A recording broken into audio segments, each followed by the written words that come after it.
Thank you for joining me. This is 3 Paycheck Month, and I want to show you a video about a game I played recently. It shows you how even in the worst of games, you can have an incredible comeback. I'm using a Void Archer strategy to try to complete a black quest, a black deck quest, black cards and summons, versus a black-white deck, which is using a Zerg StarCraft term, a Zerg Freeze Archer Mage type combo. See, this is me. I did dedicate to the early game right here. I wanted to make sure that I took the early turret. That way when he pushed back through, I'd have the turret to be able to fight him with and hopefully take some hits and shots and really push through. But what I didn't notice at this moment was that he wasn't dedicating anything to the fight. So as I've used my essence to claim the middle, he is simply waiting, and that's where I start to have a problem. I'm using Frostworms to kind of advance my agenda. He is putting some things down, and use your mana to be able to use more summons. But when I looked at his summoning area, I didn't notice that he continued the Zerg. Now, it's important to note in the game I'm playing right now with my Voidbane Zergs, the Zerg white strategy isn't bad. It's not great, though. And against green, it's terrible. But when you throw a priest in there, all of a sudden things start changing. Now you can see that I'm approaching his next turret. Things are looking pretty grim for him. I've got a pretty nice AoE clear in the front using the Voidbanes. I'm placing my minions on the back so that he has to deal with wave after wave. Here's my units beginning to take his third turret. He went to reinforce that. He played 2 waves of footmen. Great cards. In response, I play my Voidbanes in an attempt to kill those Zerg units.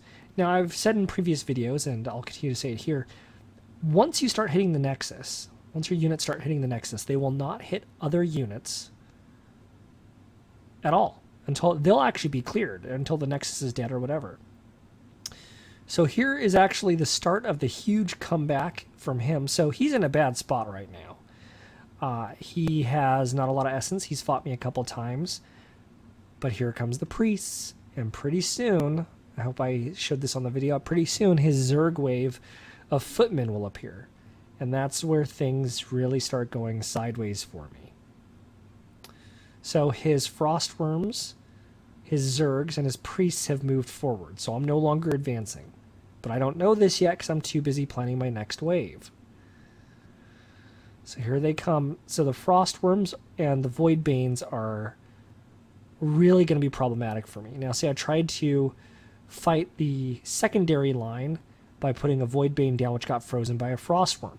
He's got the Priest there, and when the Priest reaches a certain level of energy, which is 3 bars of energy, they go ahead and add a shield to whatever unit they have. Now, I've frozen, so I'm still putting up a pretty good fight here, but what I don't know, it's already the beginning of the end. So his Frostworms are freezing my units. I'm close to his Nexus, so even if I were to win this fight, my wave's going to get crushed.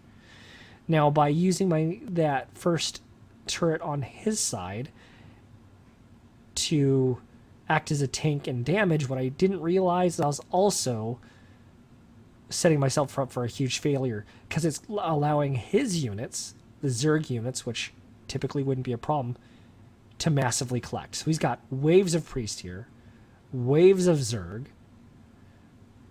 He's got a Soul Cauldron to take out quickly and to tank my turrets. And here's his wave, and there's nothing I can do to get beyond this. I'm going to try to do the typical pincer move, which now that all of his units are focusing on my tower, I'm going to place some guys to fight him. Didn't see or realize how quickly that turret would be taken. So my game's almost over here. This guy went from far behind to way ahead, and all he's doing is spamming out priests. His units are getting healed. His units are getting shields. And my units, this is pretty much it. I can't recover from this point. My mana is only 83. That's my big call there. He's got 6 Frostworms with the 7th coming in.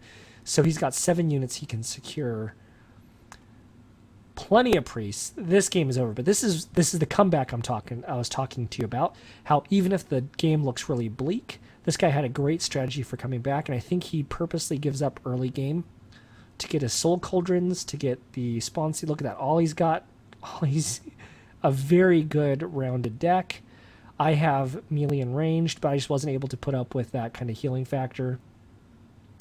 I'm hoping once he hits my Nexus, as we've discussed, all those units are hitting my Nexus. I'm hoping I can cleave his backline, but look at them chunk the Nexus. The Nexus is just dead. I can't clear those nearly quick enough, and that's game. That is game. That is a beautiful comeback by my opponent. Thank you for joining me this 3 Paycheck month. Goodbye.